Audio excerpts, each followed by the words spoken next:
part of the issue I have with it is that it puts the sub almost into the dominant position in some ways, and they typically do not engage in good faith negotiations the way a good dom will. They lack the skills of dominant negotiation of, hey, this is how I want to be bratty and how I want you to respond. It's topping from the bottom without any of the skills of healthy and consensual dominance. Our question today is from Karl, who writes that he's been married for a few years and recently his wife has told him that she wants a dominant-submissive dynamic. This is a very new thing for him, and while she seems to have jumped right into it, he is struggling to find his footing. He will give her orders, but this will often be met with her saying, "Make me." When Karl asks for some specifics on how exactly she wants to be punished or disciplined, his wife gets annoyed and clams up or tells him to go read up on it. He's new to BDSM and feeling lost about how to proceed. Yeah, so the wife here is not engaging in healthy communications. That's the first thing, right? The second thing is this dynamic that she's looking for is brat play, right? That the term here is bratting. I find it very annoying, frankly. Like, anytime I engage with a girl who, whatever, I just find the entire game to be tiresome and annoying, right? Because it is fundamentally based on the notion of being disrespectful. So I actually don't think it's bratting. So I thought you would go with this. Okay. And I know how much you hate bratting. So before you get on a 10-minute tangent about how much you hate brats. I'll go on a tear. I think this is, so they've been, number one, they've been married for a few years, and she suddenly somehow discovered that she's kinky, right? And that the kind of kink she wants is a dominant-submissive dynamic. And she seems to have jumped right in. She knows what she wants and all the things, and she just kind of wants him to like materialize into like a dominant. And I think when she says something like "go read up on it" or "make me," what is coming out actually is just her annoyance that he's not come up to her level of kinkiness, and she's getting frustrated, right? One spanking, one firm, dominant, assertive. He gets in the right frame of mind that she wants, she spanks her once, and then she never does it again. And that she just may be trying to trigger him to pull that out of him. And the irritation also comes up when she says, "go fucking read up on it," right? It's just like she's irritated. Like, why do I have to tell you how to dominate me, right? Now, this was not, I'm going to read a little bit more into the question, and I may be like going completely off base here, right? But something tells me that she either started reading erotica, or she may have stepped out a little bit and met someone in a bar or something, and that got something going. And now she wants to bring that energy into her relationship, right? And when she gets annoyed, she might be comparing her husband to a model of either someone she's been with or someone she's read about or some sort of fantasy that she just got into. And that's perhaps where the annoyance is really coming from, because there's a comparison effect going on. And I think maybe it's more that than it's like true bratty behavior.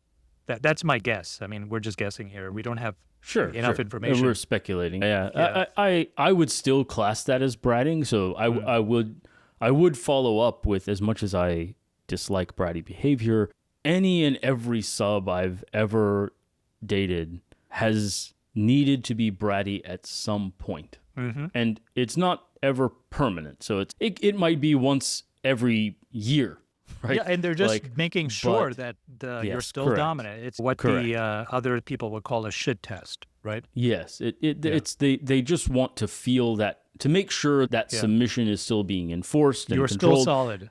Yeah, you're still solid. It's a solidity test, and so it creates a sense of security when the rules are there, and can create quite a bit of frustration if they're not, right? If they're not being enforced. I would agree with you. I'm leaning more toward reading erotica just because she recommends that he go read. And most erotica probably has some significant dom-sub element. Almost, not all, but I would say the vast majority of the romance genre of books in general has at least some element of dom-sub. It may be very mild, but it's a core frame for the majority of the genre. The challenge here is that, yes, you do have to tell your partner how to dominate you. If you've never engaged in this before, you have to have an explicit negotiation. one way to think about this in Jungian terms, I use a Jungian framework in my book, is the notion of projection. So it usually happens when two people first meet, but you'll see the analogy, I think, if I go through that, is guy meets girl and sees her from a distance and she's beautiful, and immediately he projects his unconscious image of the perfect woman onto her. And then he goes and talks to her, and he doesn't really see her. He sees this projection, and he's interacting with this projection, and she says things, and anything she says that may hint she's not perfect, he just ignores or doesn't really hear or doesn't pay attention to. And then, at some point, the reality of her imperfection rears its ugly head, right? And that illusion is destroyed, and that's quite painful. And then he has the choice to either interact with her as a real person or to go off and break up with her and search for the next girl he can project the illusion onto. And a similar thing is happening here. She's projecting onto him this internal vision of a perfect dom and refusing to communicate what that is, right? Or why, or negotiate. Maybe he doesn't want to play this way, and she's not giving him room for that. I do think that's one of my issues with brat play, and I think it can be done. Most of the submissives I've met who I haven't played, to be fair, I get turned off pretty quickly. Part of the issue I have with it is that it puts the sub almost into the dominant position in some ways, and they typically do not engage in good faith negotiations the way a good dom will. They lack the skills of dominant negotiation of, hey, this is how I want to be bratty and how I want you to respond.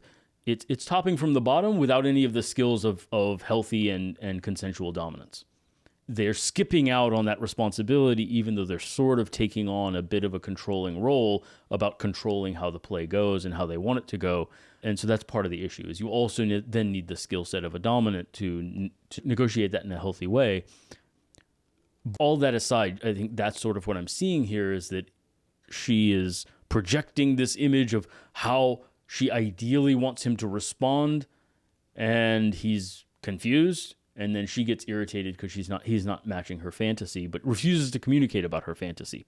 Or refuses to give him time, right? I mean, she got into it and she just opens the door and says, hey, this is the dynamic I want, get up to speed. She may have been thinking these things for months or weeks or years even before she finally opened up to him. It would have been better that she had figured this out before they got married, but now they're married. And so she feels like, well, I'm married to this person. So if this is really what I want, I really need this person I'm married to start stepping up here and get to it. But she's not being fair to him by giving him the space that he needs to sort of understand this, right? Because she must know that this is brand new for him. He's not done this before. You should already fully instantiate yourself into a dominant just because this is something I want. And it should be obvious to you. Why is it not obvious how to be dominant? Whereas she should give him some grace. Maybe 6 months from now, once you fully internalize what it is that I'm looking for and what it means to be in a dom-sub relationship, you will just turn into a werewolf, right? But right now, this is new to you. You don't even know that I wanted this until recently. I agree. She is a very poor communicator and making life very difficult. You can't be a dominant with a gun to your head. Well, and you need... I also think you can even see in your language there, how submissive is that? Yeah, exactly. Is that like, it's not really a very submissive frame. So she's starting her quote unquote submission with demands and sort of irritation and immediacy and all of these things. It just doesn't come off. No wonder he's confused. She's saying, I'm so submissive. Be dominant now. Do it. Like, okay, it's a bit of a mixed message, isn't it? So, I think that's a big part of it. I think the other challenge here is he is obviously annoyed by this pattern of behavior, but part of the shadow he needs to let out is his irritation with the behavior. And so he is being mature and sort of honorable and wanting to have and that's how he should start. To be totally honest, they need to have consent negotiations here.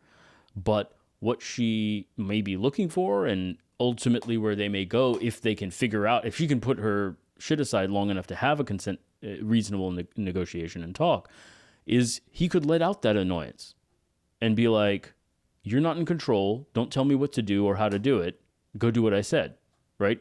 And the challenge there is, what dynamic do they want? Do they want a dynamic where she gets to say, make me, and then he has to give her a spanking? Or whatever? Or do they want what I would consider a more true dom-sub arrangement where she can say, make me, and she gets an eye roll and just has to give blowjobs for the next 3 days because she's not getting fucked?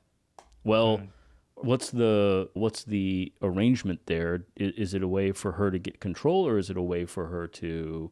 And again, people play in different ways. I think people who are really into the whole brat thing are okay with a certain amount of the sub kind of controlling the timing and direction of those scenes. That's fundamentally, to me, what bratting and brat taming is. And so it's not clear, you're right, whether she's looking for him to just step up and just trying to provoke him a little bit and then would fall into a submissive role, or if what she wants is kind of a more bratish type play. Yeah, you're right, it's not clear. We can branch off on this. I think triggering male anger is hot to a lot of women. And so she's being a bit unconscious here in a way that will lead to unsafety. And that's the problem with not being able to talk clearly about it, is now you're playing with fire and you're not willing to actually learn carefully how to do that. It's not just on him to read. It's on her to read too. And if she'd read a little bit, she would know that this is not the way to engage in a negotiation. Yeah. I can respect that. I can understand she may be trying to provoke him to be angry or to experience his dominant anger or whatever, being put in her place and that kind of thing. My gut instinct tells me that she met somebody at a bar or something, right? Because there's a sense of her comparing him to somebody else that's coming through in the question. I agree. So I agree with that, but I think she's comparing to a fictional character. And again, I think that leads to the mind-reading desire, the desire for him to just know. All those things are common literary tropes, right? And by the way, this is my other challenge that I've had when dating more inexperienced partners. So it's unclear they're married now, but how many partners did they have before? I do think that there is a significant temptation for women to compare their first few partners to Disney princes because they have no other frame of comparison, right? Once they've dated a few people, then they're like, okay, hang on. The real world standard is very different. And some of my worst relationships have been relationships in which I gave the most, I did the most. It was just with someone who was comparing me to an unreasonable, unattainable standard. And she was never happy with it because, of course, I fell short of the telepathic perfection that's available in a romance novel. I feel like that's my read on what's happening here.